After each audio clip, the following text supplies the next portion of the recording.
So team, we are at Perpetua. We are sat down with Chris Hinshaw, who is the champion maker. Who have you coached?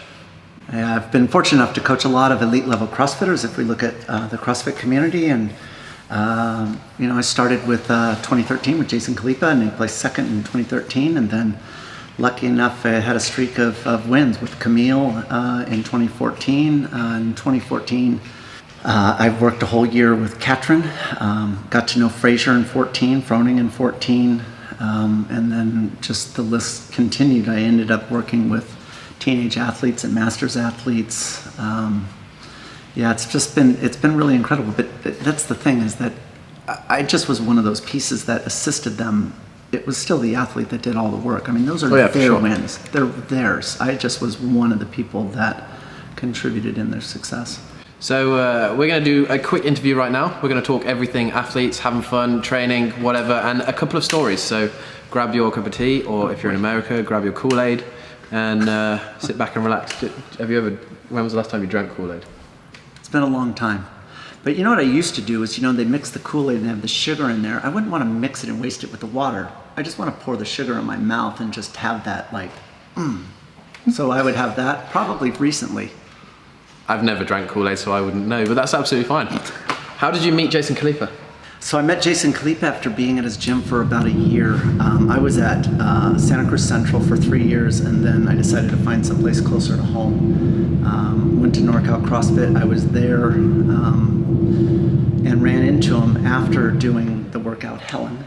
And I ran into Jason Khalipa, my 4th year. You ran into him with your shirt off. Yeah, that is true. So what happened? Helen is your jam. Well, I mean, Helen's a good workout for me in the sense that it's mostly a running workout, and the weights are very, very low, and so I can shine in a workout like that. It's true. I never take off I never take off my shirt in a workout. It's not because of any issues. It's just that I just don't do it. And somewhere on that day when I met Jason, I finished Helen, and it was crazy because I see Jay come over, and I am a fan of this sport, and here is a champion, and he's coming at me. And as he's coming, and that anxiety of him coming, I realize it's like, somewhere I lost my shirt in the middle of Helen. And the whole time rattling through my head is like, where is my shirt? If it's close by, I can grab it. And so as he's talking to me, which I have no idea what he said to me that day. I don't even know. It was just ramblings. All I thought about is, where's my shirt?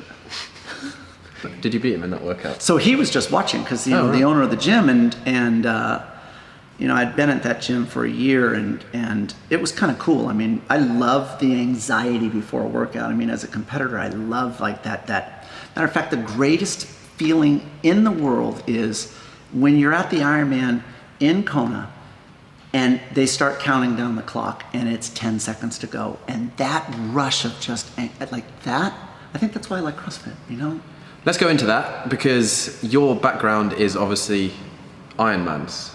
Yes. So you would train 8 hours a day, 6 days a week. And when you race, how long are you racing for? So we would race short, would be an hour and 50 minutes for an Olympic distance. And then Ironmans are 9 hours. That's like my idea of hell. Well, and the thing is that if you want to train for a 9-hour event, meaning to race it, I'm not talking about complete it, I'm talking about racing it. You have to put in a monumental amount of time. And some of the things that I did back then, I look back and I'm like, wow. Like I had a breakfast conversation with a friend, and we're in Northern California. And we both said let's ride our bikes to Santa Barbara. To ride your bike to Santa Barbara, it was 1,200 kilometers, and we did it in 4 days. Over a breakfast conversation. And what's crazy is that we both said to ourselves, maybe that's not enough fitness. Let's tape our running shoes to our bike, and we could go for a run after each day. Like that was a normal thought process. No, it's marginal insanity in order to be competitive at that level for that long of amount of time. So when did you get into ultra marathon running, or like Ironmans, or like what sparked your interest in that? Because for me, that's probably my worst nightmare. I've never had that thought. I've never gone, I want to go that. I want to go for miles and miles and miles? What like got you into it? Well, that's a good question. So the truth is that when I was a kid, I wasn't good at anything. I was late in developing, and I think that also has shaped me as a coach. I was a skinny, 17-year-old, and I was watching the Ironman, the Kona Ironman on television. And if you've ever watched those on television, it's very inspiring, like to see what humans can do. And I'm watching it as an individual who has never done anything. And I'm watching it with my dad, and I grew up in a family that was very competitive and very talented, and I just wasn't good at anything, nothing. And I remember watching this Ironman on television, and I'm with my dad, he wasn't the easiest at times. And somehow I just blurred out, I'm like, I'd like to do that. And imagine the power that my dad has in that moment on a 17-year-old boy. Whatever those words were that were coming out of his mouth, whether it was negative, it was condescending, if it was sarcastic, I would have just cowered and I never would have brought it up again. And I'm always, see, it's very emotional. I am so grateful for my dad in the sense that he told me in that moment, he just confirmed, he's all, just to make sure we're watching the same thing. He's like, so just so you know, it's a 2.4 mile swim, it's a 112 mile bike ride, and it's a 26.2 mile run. And that run, if you're fast, is across the lava fields of Hawaii in the heat of the day. You will start that at 12:30 in the afternoon. We talking about the same? I'm like, and sheepishly, I'm like, yeah, yeah, like that, yeah. And he turns and he looks at me and he says, let's make that happen. How cool. So it's just I love that, because sometimes it's just the belief that sometimes you want to do it, but sometimes you just need that little bit of reassurance or just two words to make you go, oh yeah, I'm going to do it. Yeah, and I think that's the thing, is that me as a coach, I take that in, that if people are nervous, like even today at the course, half the people here they were terrified because they're thinking that I'm going to hurt them today, that I'm going to put them into a position where maybe they're embarrassed. And I always step back and I remember what my dad did for me, and anybody could write a workout that destroys somebody. But I'm trying to build confidence. I want them to come back. And I remember what my dad did is like, you know what? You take the risk and I've got you. And that's all I want. I want someone to take the risk of walking in the door. And if they do, then I got you. Yeah. And that's all I ask. So one of the most important things when you're programming workouts is that they're achievable and you're pushing to a level, but you're not pushing them over the edge so that they don't want to come back. Right. So like, Fraser is a very good example. So he's super neurotic come July. And I end up making an effort to do seminars, one in Boston and one in Canada, so that I can do the drive up there, stay with him in Vermont, and then drive back and spend time with him. Yeah. And part of it is that what you want to do is you want to write workouts in a way that is challenging of any athlete, that they want to look at it and they want to have like, I don't know. But they believe in me, and I'll never steer them wrong, and I'm confident in their ability to do it. And so what I do is I write it in a way that they're looking and challenged, but they have the trust in me where they go for it. And when they finish and they hit the distances, they hit the paces that I prescribed, they walk out of there as being confident. And one time with Fraser, we were up there, this was 2 summers ago, I'm at his house and I said, so what are you looking for today? When we go to the track, what are you looking for today?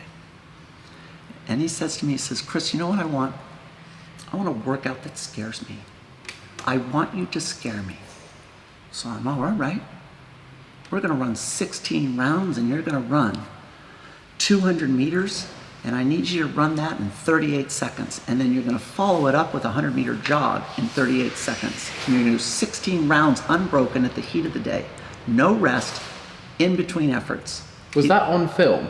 Yes. That's the one that's on film, that's on the documentary. Mm-hmm. And you see him running around. I recognize the workout from the film. Yeah, no, that was it. And you know what? It terrified him.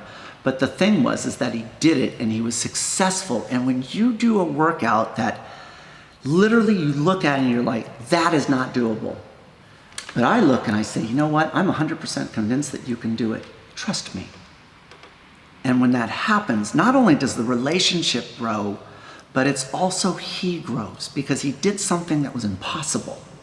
And when you do that to an athlete leading into the CrossFit Games, that advantage is what separates somebody from first place and second place. Yeah. The headspace that they're in. That's all the differences between them. It's about showing that athlete what they're capable of doing in those final moments. But the problem is that what if he didn't do that workout? What if he failed in that workout? It's catastrophic, and so people don't want to take that risk. Coaches, it's too risky. Yeah. But the thing is that Matt, people always ask, like, what's the difference, like a Fraser and a Froning? Like, what makes them different? Do you realize, like Fraser, when we started working together, he came to me and he says, you know, I'd really like it if you would coach me and you would help me with my endurance. And I said, you know, I'm nervous about coaching you because you come from an Olympic level weightlifting background. And I'm nervous, not in the sense that I can't make you a better runner. I know I can make you a better runner, but what if I make you weaker? And you know what he told me? He said to me, he says, Chris, you know what? I never, ever want to finish second again. And if this knocks me out of the top 10, so be it. I want to win, and if I don't fix this, I will never win. That is what made him great. Did you say the first time he ever came up to you, he had wads of paper in his back pocket? That is true. So this is quite a good story. So Fraser, obviously. Oh yeah, no, this is okay. Okay, so we got to start with. I guess we got to take this back a little bit because you made a pact with Jason Khalipa. I did. And you said after the 2013 games. After the 2013 when games. When he finished second. Yes. So you know, I had an incredible opportunity with Jason. You know, to be able to coach him. And the thing is that as a coach, you have no idea how an athlete's going to do. You deliver to the fullest of your ability, and you really truly hope that the athlete, when you pass it off to them, that they can deliver. And Jason delivered, and for that, I was immensely grateful. Not only gave me the opportunity, but he delivered. And so after the 2013 games, he came to me and he says, you know, I have a favor of you. Well, he could have asked for anything. You did take him from being the worst endurance athlete in the world to winning. I helped him and do that. I mean, he did all the work, and he was. I have to say, he was coachable. You know, he always wanted to know the direction that I took him, but he would never question my workouts. Matter of fact, you know, as I said in the class, I made him run 20 miles 3 weeks before the CrossFit Games. Here's a 230-pound guy that I'm making run 20 miles. I mean, it was unheard of in 2013. And he did it and didn't argue about it. He just did it. Yeah. And that's one of the things, is that he never questioned what I was doing, and he always executed on it, which made him coachable. And for that, I was immensely grateful. And so when he asked for a favor after 2013, whatever he asked for, I would have agreed. Yep. And what did he ask for? Oh, he told me, he says, you know what, I never want you to coach that Rich Froning ever. I didn't even think about it. No hesitation. Deal. I won't ever coach him. And so that's what went down. And in 2014, you know what, I studied Froning and I tried to find weaknesses, and in my mind I made him into the Dark Lord, and boy, I mean, I just focused on every single waking moment of taking him down, because Jason's my man. Yeah. Needless to say, Rich won in 2014, you know. And then what happened?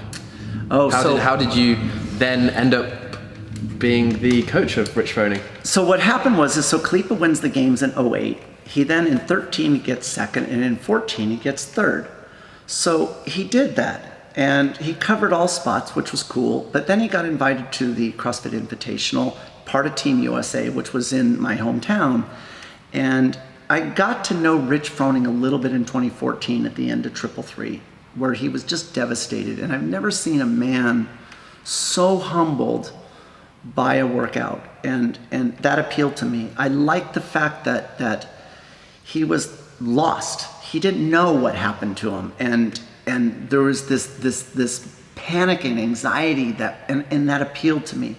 When I met him at the Invitational in San Jose, we had a chance to do a swim workout. Becca Voigt was the coach, and she arranged for a swim workout for me to coach, and I got to know Rich there. And then we had dinner there. And so it was nice spending time with him. And I have to honestly say there was a little bit of guilt for making him out to this, Be the Dark Lord. I mean, but yeah, I mean, yeah. But that was my motivation, right? And so I found out that he is the furthest thing from it. I mean, if there's an ambassador you met him when we came here. He'd watched a couple of the videos. Can you believe it? Yeah. I mean, he's a very amazing ambassador. And what happened is that at the CrossFit Invitational in San Jose, Team USA won, which was great. Well, 2 days later, after the Invitational, I get a phone call from Froning. And he's like, hey, this is Rich Froning. And it's like, so as a fan, like even to this day when I get a text message from Fraser or Katrin, it's like, Camille, it's like, I am on exactly the same level. Right? It's when I got a message from Fraser, didn't I, Jazz? I went, it's Fraser. Yeah. And you want to sit down and you want to wait a little bit because you let that thing sink through. But right? you don't. No, I know. And then you're like, is this okay? You always have to have 4 people proof it to make you don't sound like a knucklehead. Yeah. And it's like, you're giving me a workout. Why are you having me review your workout? I have know what you do. Yeah. Yeah. So I end up, I get a phone call from Rich and he invites me to Cookeville, Tennessee. And I am blown away. And he says, I would like your help in the endurance side. And I'm hoping that you would come and do an evaluation and then work with me. I was overwhelmed at that. Like, here is the greatest of all time coming and asking. And then the sinkingness of my deal with Jason. And if you know me, I am as loyal as they will ever be, and friends and family, and I protect that with everything. And so I'm getting ready to tell Rich Froning that I can't go. And I'm sinking. I'm like, I can't even believe it, but I'm going to do it. And then he turns around and right then he cuts me off and he says, oh, by the way, I know all about that dumb deal you made with Jason Khalipa. And I'm like, what? And now the sinking, I thought it was going down. It now was really auguring into the earth. And I'm like, what? And he says, I called him before this and he told me about this deal that you're not allowed to coach me. I'm all, yeah? And I'm all, why are you calling then? And he's all, well, because he told me that he's retiring and he's going to focus on his family, he's going to focus on the business, and the deal's off. I'm like, I'll see you on Friday. And that's the truth. I freaking love it. I love it. And so that's how I ended up, what's funny is that I end up, the very next day, I get this call and it's Jason Khalipa, and I pick up the phone. And Jay's funny. He's like, when he gets nervous, it's like, hey, so look, bro, hey, Froning's calling you. And I'm like, yeah, no, I talked to him yesterday. He's like, what? Hey, what, bro, he talked to you, what? And I'm like, yesterday he called me. Bro, he's going to ask you to coach him. I'm going team and the deal's back on. You're not allowed to coach him. And I'm like, I'm going to Cookeville in 2 days, man. Sorry, it's too late. And he's like, so yeah, needless to say, boy, oh boy, yeah, that's how it happened. So then you were coaching, obviously, Froning and giving him workouts. Yeah. And this is where we loop back to the Mat Fraser thing.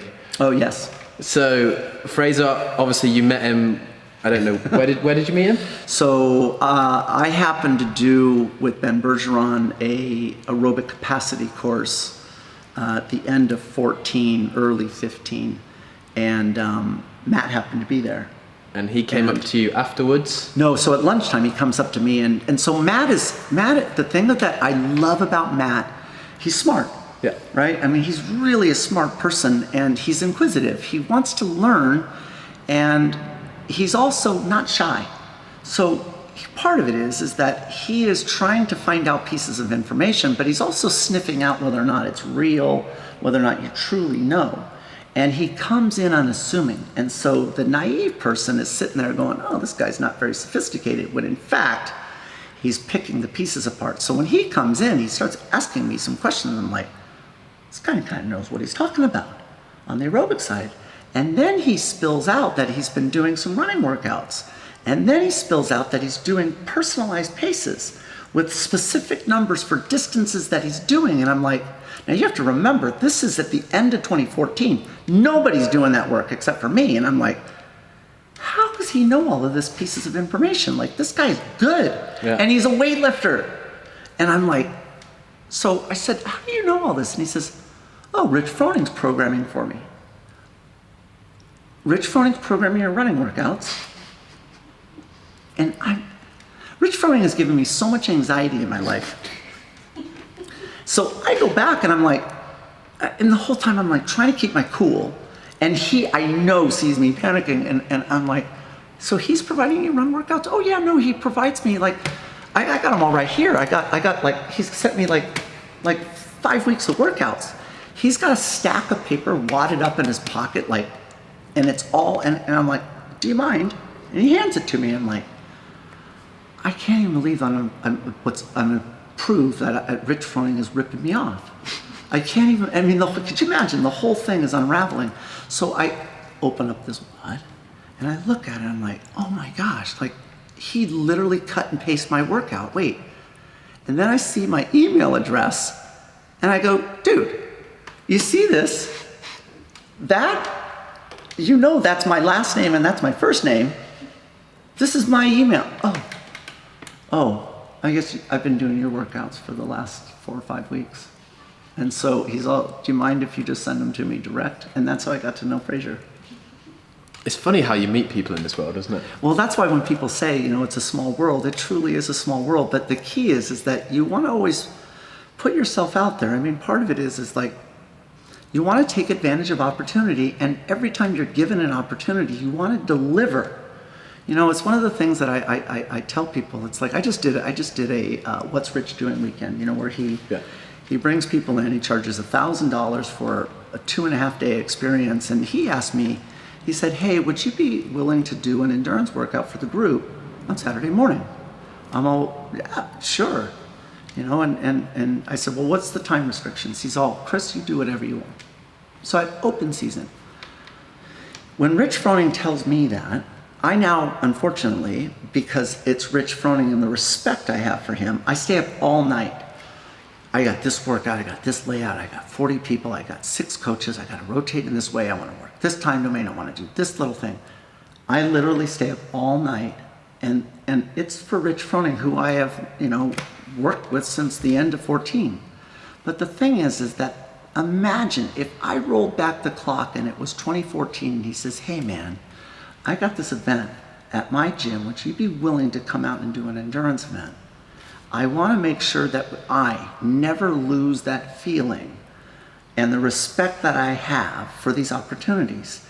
And why is it any different if Rich Froning asks me in 2019 versus 2014? I should treat him with the same level of respect and deliver something of epic proportion. And that's what I should do.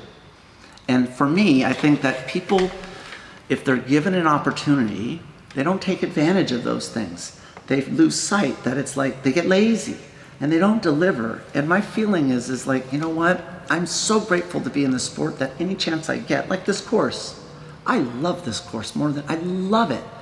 And I want to deliver the fullest potential. I have done. You can tell when you're teaching it. Can I? Yeah. Really? So I've done well over 100 of these, probably 150.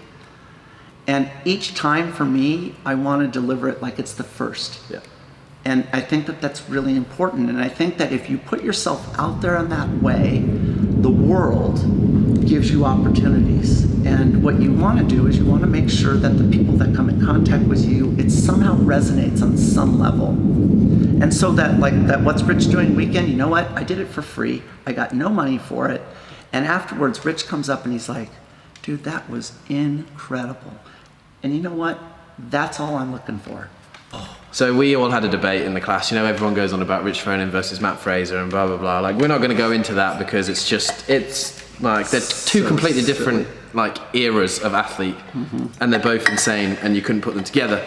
But there was a workout that they did do together. Yes, that's for sure. The fear of drowning workout. Yeah. Yep. So what happened at the start with Fraser? So, that was funny. Yeah, when he... So this fear of drowning workout, it came out because at the CrossFit Games, in a beach event, the athletes did a particular movement and they ran towards the ocean And because they were hypoxic going to the ocean, they were so nervous about taking this hypoxic condition that they were in and now starting to swim. And so they paused at the edge of the water. And for me, coming from a swimming background, especially coming from triathlon background, we attack the water. And that was like, for me, it was so unacceptable. Like, you need to attack. And so did Fraser nearly drown in one of the workouts? He did in the run, swim, run, and what was that, 2017? Yeah. What happened there? This is probably before that, right? But what happened there? So what happened was Fraser practiced a lot of doing a high intensity run into a swim. And one of the things that you recognize in doing it from a run, meaning in a vertical position, to a swim in a horizontal position, you can take your running velocity at almost maximum effort and recover horizontally very fast. And he knew that. And so what he did is he established, I'm gonna take a phrase from Jason Khalipa, his dominance in the run, because he knew he could attack the water and recover fast. And people didn't have that level of experience then. So he takes off on the swim, and it's a 500-meter swim. He hits the first buoy in first place. And Brent Fikowski starts catching him, who's an amazing swimmer, and slowly passes him. So Fraser, as a competitor, what do? You're not gonna let him go. You're gonna do like I've taught him, and you're gonna draft off of him. Yeah. But Fikowski is so fast that he started to pull away. And so Fraser tried his best to stay.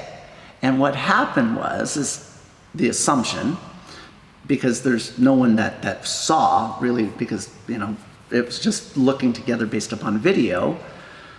We believe what happened is that Fraser made a massive move to try and stay with Fikowski and not let him go. And what happened is that he went over his anaerobic threshold and he popped, meaning he blew up. Yeah. And what I learned from later, he couldn't swim slow enough and actually recover. So if we get fatigued in running, we could just stop and rest. I did that on the beach run in Wadapalooza. I turned at the end. Yeah. Ran. I was like, the end is not that far. That's right. And then it was a lot further than I thought it was. So I went out at a good pace, and about 400 meters out from the end, I had to stop. Right, but that's my whole body's filled with lactate. Yeah. But that's the beauty of being on dry land. Now, what do you do in the water if that happens? Sink. You drown. And so I realized, and that's what happened with Fraser in the middle of that swim, is that because of the move he made and the effort that he made, he flooded himself with lactate. And I believe what happened was there wasn't a way for him to clear that lactate while staying afloat. Yeah. And he bobbed in the water. And even Fikowski saw him bobbing in the water and talked to him. And eventually Fraser kind of got himself and he kind of recovered slowly. But what I learned from that is that, you know what? We need to come up with a plan that just in case you get throttled, that you have a backup plan where drowning isn't the backup plan. Yeah, that's not the best backup plan ever, is it? No. So you did that same backup. So onto the Fraser Froning workout. You obviously, with Fraser, you did like a thing with a dumbbell, right? This is quite a funny story. Yeah, so the thing is that this pausing at the ocean was frustrating for me. And so as a coach, part of it is that athletes don't always know what their weaknesses are. They don't. And so what you need to do is you need to observe the event. Like Fraser, when that happened in the water, why did that happen to him? What was the limitation on that? What can I do in his preparation so that doesn't happen again? Yeah. Where's his weakness? And identifying those weaknesses and then putting a stimulus on the body so that it corrects those weaknesses. And that's what we should be doing. So when I see that, I'm like, how do I fix that? And so what I did and it was a great workout. I want to first apologize for the trains that are going above our head. Isn't this like the coolest though? If you really look at it, it's like... We're literally in the railway arch. We're in the railway arch. There's a train going above us right now. But what's cool, right, is that most gyms, you're not allowed to drop weights. And here, it's a free-for-all. Who's going to complain? Yeah. Yeah, no, it's terrific. No, so the thing is I created this workout called the Fear of Drowning. And essentially it was 5 rounds And it was a 1,000-meter run. We did a series of jumping split lunges, a series of hill sprints. And then what I did was it was all about carrying a heavy weight, either a plate or a 20-pound dumbbell across the length of the pond. And I wanted him to carry it across the pond. And it was actually tethered, thanks to Rich Froning's dad, senior. It was tethered to the athlete. So if they dropped it, they wouldn't lose the weight. And they'd have to hold on to it, which would pull them under, all right? And being hypoxic and getting pulled under, for me, it wasn't like a concern, but for them, it was a real issue. And so I explained the workout, and Fraser's like, that can't be done. I'm like, what part can't be done? So you can't take the kettlebell across, that can't be done. So for me, the thing is I don't really ever talk about myself in front of them, and part of it's keeping that, the mystique there. And so I said, okay, give me the heavy dumbbell. So I take the dumbbell and I put it on my chest. And I take a breath of air. And the thing is, it's a trick, right? And he doesn't know that I've got a good lung capacity. And I just swim backstroke across the pond and I swim back. Don't sink one single bit. He's looking at me and he's like it was a magic trick. And he's all, give me that thing. And he grabs the dumbbell. I'm all, hold on, big boy. Take the 10-pound plate first. Don't go to the big sandbox first. And so he takes this plate and the water's behind him, the pond. And so we're sitting at the edge of the pond and his butt's in the water. And what he does is he just takes his feet and he pushes off. So I'm sitting where you are. He's sitting here and he pushes off. And I turn to look and I'm like, there was no bubbles. There was nothing. Like someone vaporized him. I don't know where he went. And I'm like, where did he go? And no one saw it. And so people are like, what are you talking about? I'm like, Fraser was just here. And they're like, there was no anything. There was no weight. He vanished. And I'm like, I'm telling you. Well, like 5 seconds later, he pops up. And I look over and his whole back was mud. And I'm like, he slid the slope of the pond all the way down, like it literally buried. Oh boy. So yeah, that workout I got really upset with Rich in the sense that, he claims it was miscommunication, but. Well, are you like a, as well as a coach, are you like a father figure there, kind of? Part of it is because so here's the thing is that. You're almost like a counselor a little bit too. But that's what a coach really should be, is that my job is to take what you have and maximize your potential. And the thing is that I look at you and I'm very unbiased. I don't see strengths and weaknesses and think I need to weigh things in certain. I look at things and I look at them as what's real and what's fake. And it's either yes or no. It's either black or white. It's clear to me. And so when I break something down, I'm convinced already of what we need to do. My problem is calibrating where I am with where the athlete is. And what I'm ultimately trying to do is create this greatness, but if they're not on board, if they don't buy into it, it's never gonna happen. So Fraser came back about 3 or 4 seconds before Froning. On the last round. Picked up the heavy dumbbell.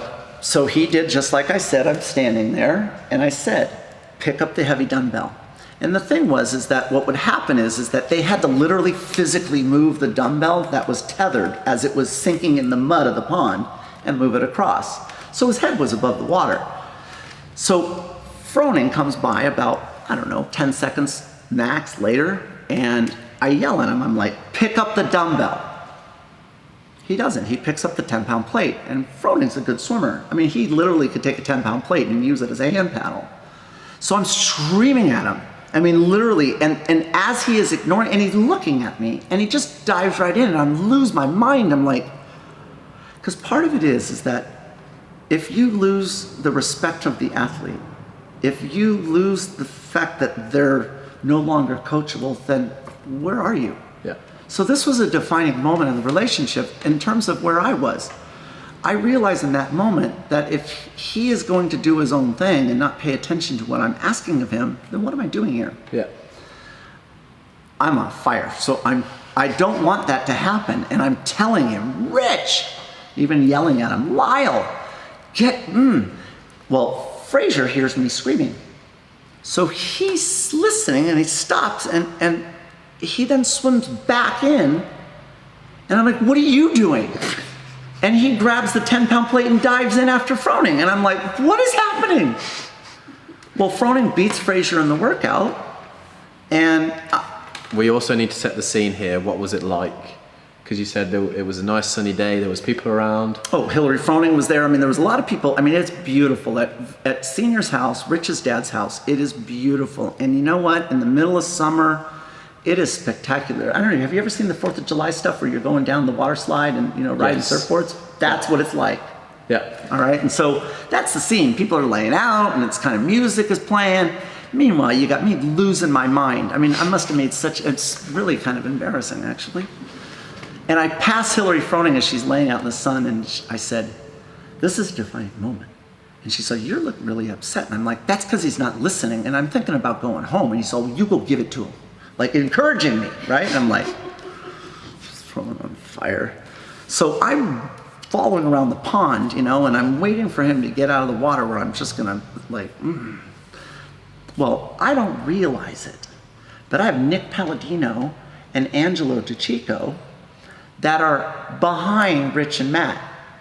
Well, the only thing that's available for them now is the heavy dumbbells. Well, these guys can't swim very well, but I don't pay attention to them. I'm so focused on those older boys that Angelo dives in because that's all that's there. Yeah. He grabs this heavy dumbbell and he gets somewhere about 30 feet out in the pond. Nick Palladino's following him. And Angelo apparently starts drowning, like really drowning. And Nick yells at him, he's all, bro, I can't come out and save you, man. I'm barely able to save myself. And he swims in. Well, Froning is just getting out of the water and I'm... 30-minute goes to a flash. But anyway, he jumps back in and saves him. He does, he saves him and then, Angelo goes on to win the CrossFit Games. Yeah. And so I always think about that. It's like, man, could you imagine if I killed Angelo that day? And then Froning afterwards owned up to... So I was He was still... like, oh, sorry. Well, so he explained himself and he says, you told me to alternate. And I said, no. It doesn't matter what I said. We actually went in and it was right there in that moment. I did a play change and I told you to pick it up and you ignored me. And so for that, what we're going to do is everybody is going to be punished and we're going to do relays across this pond. And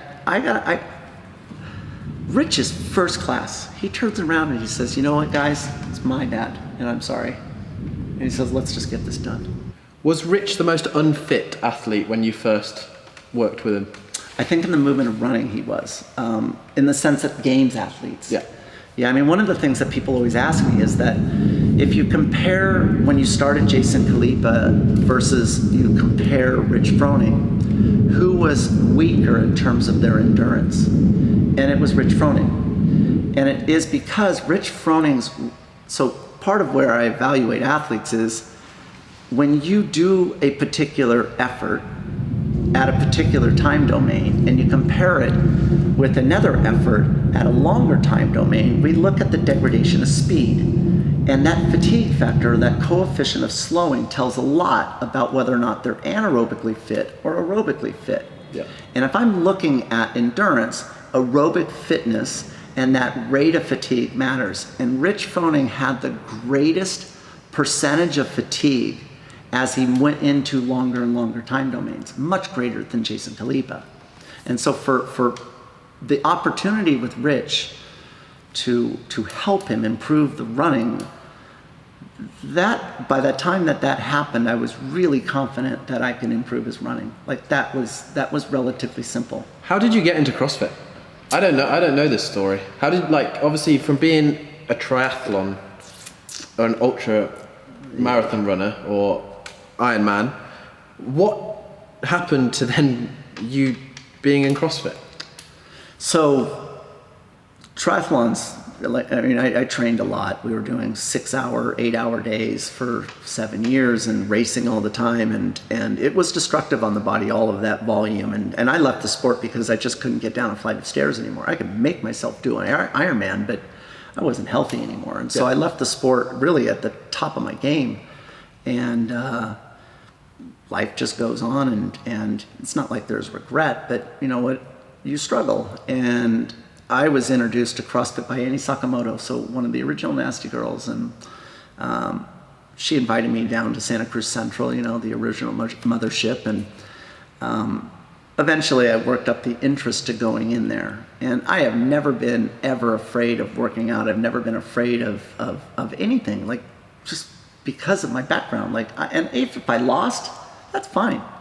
But you know what? I was never afraid. I'll do my best to throttle you. And that was my attitude. But so this isn't a very good story in the sense that... This is a great... He's already told it. This is a great story, and I think a lot of people can relate to it. So the thing is that when I went into the gym that day, I parked my car, and at Central, the roll-up doors were behind me, and in the roll-up doors, there's the pull-up bars, and you could see inside the gym. And my attitude when I pulled in that day is that I'm pretty gnarly. I'm a badass, and that this is just a workout. You are badass for being able to do ultra Ironman. But what I realized was that was a long time ago, and it was so long ago that it probably doesn't count. And when I pulled in that day, my eyes weren't prepared for what they saw, because I saw women, and I only remember women, but I remember saying to myself, I'm like, wow, like, if you work weightlifting, you get really strong. Because these women are picking up, seems like 500 pounds. And what they were picking up was a rubber plate that was this big. I didn't know what they weighed because I never picked up a barbell before. I knew metal plates that were like this, that were, 20 kg. I knew that if it was flat on the ground, I couldn't unstick it from the ground. So they're doing one of those, two of those, probably three of those. So that's probably 100 to 200 pounds, probably 200. You got two of those, the bar's another 100. This is 500 pounds. And they would pick this thing up overhead, and then they would drop it. Like 20 women are dropping these things. And I was thinking, it's gotta be like some special, like a gymnastics floor, right? Where it's like spring loaded, because these things, the metal would bounce. And I'm like, this seems really dangerous. Like, they're dropping 500 pounds all over the place, and it's like, that's only gonna get killed. But that's the anxiety kicking in, right? Yeah. I wasn't prepared for that. And then they go up and they hit the pull-up bar, and they're doing pull-ups, kipping pull-ups. Well, coming from a swimming background with my shoulders the way that they are from impingements, I think I'd pop my shoulder off in there, leaving like my arms would be hanging there. And I never had done a pull-up before. And the thing is that as I am sitting there, what I resonated with was my past. And that's how I identified myself, is that I'm sitting there and it's like, this person who I thought I was is now a mismatch with who I actually am, because the guy I am today is now so afraid that he's watching this class from his rearview mirror slouch down in the car because he doesn't want to be seen. Because the thing that I'm thinking about is, how do I get out of here?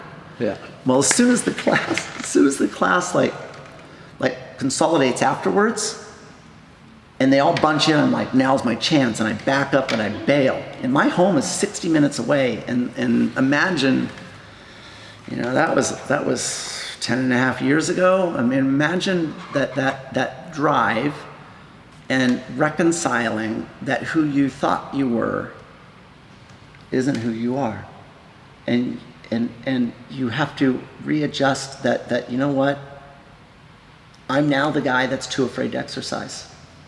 But then it was a couple of weeks later you went back. I went back the next day. Oh, the next day. Yeah, the next day. I was so ashamed. I was so ashamed of myself that I made myself go back. And I mean, that's the thing, is like a lot of people, I do a lot of free things in this community, and it's because I'm so grateful that CrossFit gave me my health back, and I'm able to do things like today. You saw me running. Yeah. Like, I'm 55. I don't have any issues at all, and the only thing I did was throw in CrossFit.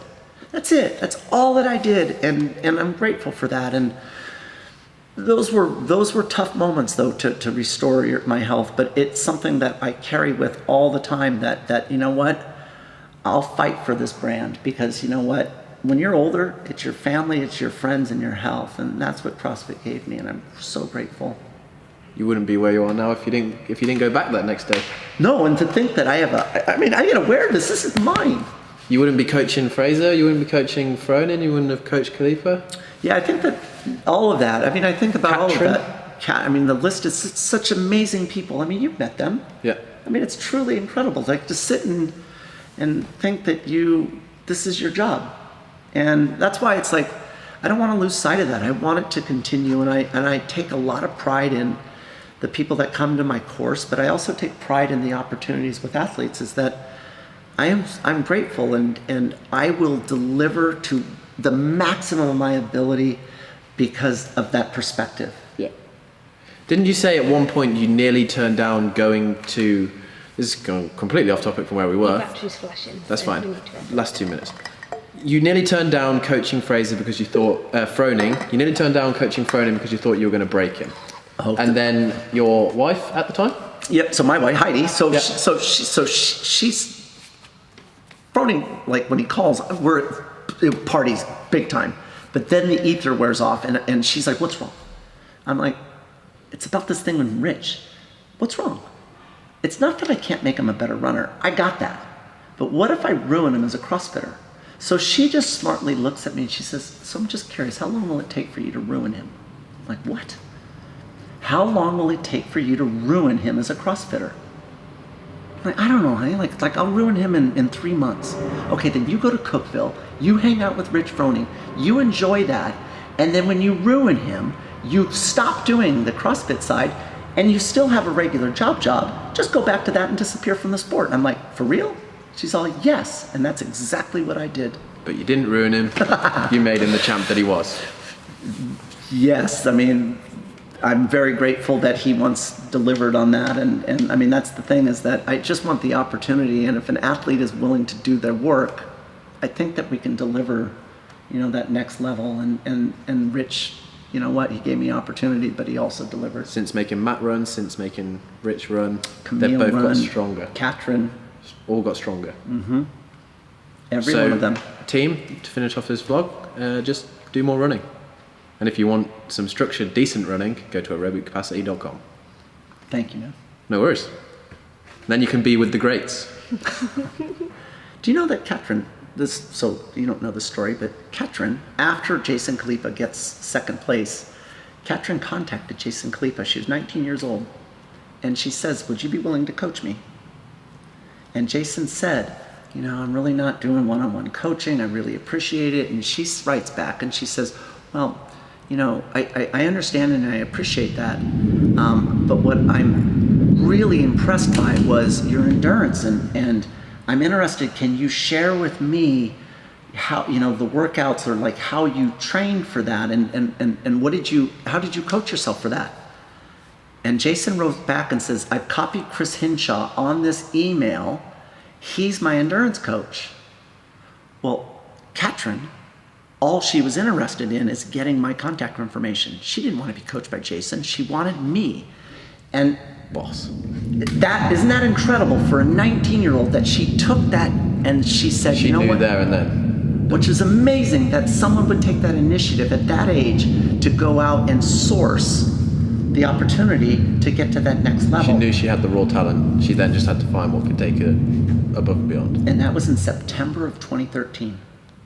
September of 2013. And so I look back and I think about, like, you know what? I've been working with her for a long time. And people always say, like, how do you judge it? It's like, I have so much pride that she is, still interested in me programming, and she still believes that I can provide continued adaptation after that amount of time. And that's what it should be. If I can get someone to hang on, I will continue to improve you. And that's why she's one of the fastest in the sport. I mean, look at her. Her strength is 5-minute time domains and longer.